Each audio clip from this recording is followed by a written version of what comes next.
welcome back to Sunny Life channel. Thanks so much, guys, for tuning in. I'm here to update you of what is going to happen on Gomora from the 12th to the 16th of October 2020 on Monday. Mohato meets the maker but causes all sorts of trouble after the fact.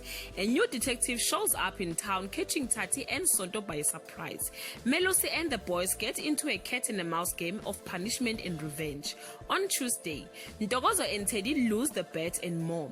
Sonto and Tati have to leave with the cops until further notice. On Wednesday, Tati is hunted by the ghost. Ntokozo's English homework idea blows up on his face. The freezer leaves Tati and Sonto frozen with fear. On Thursday, Mohato continues to cause problem for Tati and Sonto. Melusi is enjoying making Teddy and Ntokozo scream. Teddy, Ntokozo and Langa start a business on Friday. Detective Mahlasela has an idea. The t-shirt team get one back on Melusi and get themselves back online. Gladys is forced to lie for her brother once again. Guys, this is all I have for today. You can leave your comment below and share your thoughts. Till we meet again, I love you so much, guys. Bye.